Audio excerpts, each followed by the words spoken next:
Olá, olá, bom dia, a paz de Jesus Cristo estejam com todos vocês. Estou aqui para falar com vocês a respeito de um assunto muito importante, que é a oração. Ontem pela manhã eu recebi uma mensagem do meu sogro, aonde ali naquela mensagenzinha ela falava assim: ore sem vontade, ore desanimado, ore chorando, ore deitado, ore andando, ore correndo, ore em pé, ore de joelhos, mas nunca deixe de orar. E ali pela manhã eu recebi essa mensagem e ao longo da manhã eu pude ver o que Deus queria falar comigo. Ele gostaria de falar comigo e eu tenho certeza que estou aqui nesse momento para dividir com vocês, crendo que Ele quer falar também com vocês, né? E ali no 1 Tessalonicenses 5,17, orem continuamente, deem graças em todas as circunstâncias, pois essa é a vontade do Pai. Então, independente das circunstâncias que nós estivermos vivendo, Ele pede para nós estarmos orando. Eu aprendi que nós temos 2 salmos que eles devem nos acompanhar sempre, que é o Salmos 91 e o Salmos 23. Em outros vídeos eu vou estar trazendo para vocês, mas eu tenho certeza que vocês podem pesquisar. Tem a Bíblia, né? Quem não tem Bíblia pode pesquisar no Google aí, mas nós sabemos que temos acesso a essa leitura do Salmo 91 e o Salmo 23. Então, em outra ocasião, eu trago aqui para vocês de alguma forma. E nós temos a oração lá em Mateus, né? Aonde em Mateus 6, ele pede ali pra gente orar no nosso quarto em secreto. Por que orar no nosso quarto secreto também? Porque ali é onde nós se rasgamos, é onde nós podemos sermos nós mesmos, tirar todas as nossas vestes, tirar todo o nosso orgulho, arrancar tudo aquilo que nós não conseguimos trazer, né? Muitas das vezes a gente pede oração para os pastores, pede oração para algum líder, pede oração de intercessão para as irmãs, e a gente não tem coragem, às vezes, de dizer o que está realmente aqui dentro, né? Aquilo que tem afligido nossa mente, a nossa memória, o nosso coração. Então, por isso que ele pede ali, né, para a gente orar no seu quarto, no nosso quarto. Mas quando você orar, vá para o seu quarto, feche a porta e ore a seu pai, que está em secreto. Então seu pai que vê em secreto o recompensará. Então ele vai escutar a nossa oração, né? Seja no secreto, e como eu recebi aquela mensagem, né? A todo tempo.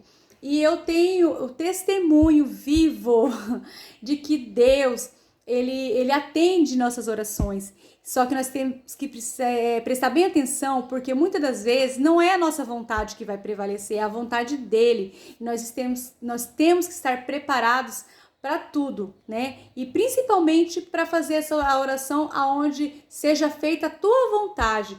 E ali em Mateus, no 8, está escrito assim: não sejam iguais a eles, que é o quem? Os hipócritas, né? Ou os pagões, onde ficam falando palavras bonitas, repetindo, né?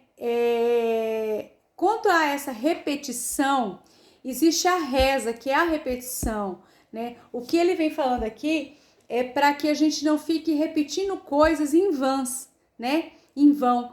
Por exemplo, se eu estou com um tipo de, né, a minha saúde está fragilizada, eu vou estar orando sempre para que Deus, né, restabeleça a minha saúde, traz uma cura para mim, traz uma cura para um amigo, para um ente querido, né, para um parente.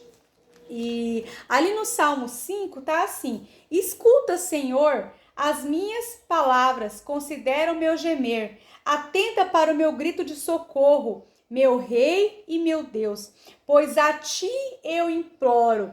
Gente, ó, tenho experiências próprias, tá? E eu creio que muita gente aí também tem. A oração, ela, quando sai da nossa boca, ela é tão poderosa que ela move os céus. E muitas das vezes, nós às vezes não temos sabedoria e compartilhamos coisas da nossa vida com amigos, com parentes, até mesmo com o nosso pai, com a nossa mãe, com o irmão, com o filho, né?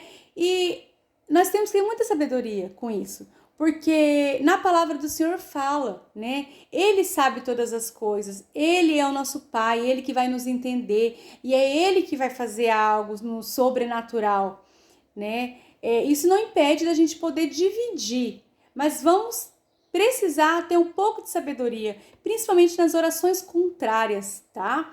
E ali, que eu vou ler para vocês, eu já li Mateus 5, em Efésios, né? Efésios, Paulo, ele faz uma oração pelos santos, que é a oração de intercessão. Ali ele intercede, né? Por essa razão, ajoelhe-me diante do Pai, do qual recebe o nome de toda a família, nos céus e na terra. Oro para que as suas gloriosas riquezas, ele os fortaleça no íntimo do seu ser, com poder por meio do Espírito, para que Cristo habite no coração de vocês, mediante a fé. E oro para que, estando arraigados e alicerçados em amor, vocês possam, juntamente com todos os santos, compreender a largura, o comprimento, a altura e a profundidade, e conhecer o amor de Cristo, que excede todo o conhecimento, para que vocês sejam cheios de toda a plenitude de Deus. Então, aqui em Efésios 3, ele fala aqui, né, que Paulo, ele intercede pelos santos, ele intercede pela igreja, ele intercede pelas pessoas. A intercessão, ela é voltada como um dom, né? Ela é um dom, né? Eu estive recebendo da graça de Deus, pela misericórdia dele, um chamado nessa área. Tenho várias experiências, eu tenho provado Deus, pedido sinais e formas de eu entender que eu fui chamada para isso. É por isso que muitas das vezes eu leio alguns comentários ali e eu coloco que estou orando, porque eu estou orando mesmo. Eu coloco num caderno de oração e oro pelaquela causa daquela pessoa, oro pela vontade de Deus na vida daquela pessoa. Eu tenho mulheres que, ao decorrer do meu processo, né, eu tive um aborto, tive a perda de um bebê, eu fiquei, né, grávida de novo em 2023. Então, assim, o que eu vou dizer para vocês a parte da intercessão? É um dom que Deus nos dá e muitas das vezes nós não queremos. Sabe por quê que a gente não quer? Porque nós temos que nos privar da vontade nossa, nós temos que privar do nosso tempo, nós temos que privar daquilo que nós gostaríamos de fazer, né? Eu já estive ali falando com Deus, falei, Deus, mas por que eu? Aí ele fala, porque é você que eu escolhi, é você que eu quero. Então, como ele me escolheu, ele escolhe você também, né, para interceder e principalmente para agradecer. Eu sempre falava para os meus filhos assim, vamos orar? E já ensinava eles, sempre vamos começar a oração agradecendo, para depois pedir, depois, né, nós não podemos murmurar, né, então nós temos que o quê? Agradecer e fazer os nossos pedidos. E em outro vídeo eu vou tá gravando para vocês sobre o Pai Nosso, né, não vai dar para gravar hoje, mas na oração, Deus nos pede para sermos sinceros de coração, né? Nos rasgarmos, né? Tirar as nossas vestes, aquilo que nos impede de ter acesso ao Pai. E ele também fala na tua palavra que nós não sabemos orar, né? Então, por que nós não sabemos orar? Porque é fora do nosso entendimento. No mundo espiritual, ele quer que nós falamos com sinceridade, então não vai ser palavras bonitas, né? Não vai ser verbos conjugados e tudo mais. E ali ele fala para nós nunca deixarmos de orar. E eu tenho provado disso, eu tenho feito minhas orações e intercessões também ao decorrer do tempo que eu estou fazendo as coisas em casa. E é poderoso a falar com Deus, sabe? Então, a oração nada mais é que uma súplica, um pedido dirigido diretamente a Deus. Então, que vocês se fortaleçam, que vocês possam buscar a presença de Deus. Se vocês não conseguirem orar, busquem um louvor, comece a cantar esse louvor como oração, ele vai escutar. E eu garanto, eu tenho certeza que você consegue. tá bom? Estou aqui para te ajudar de alguma forma. Quem quiser oração, peça aí.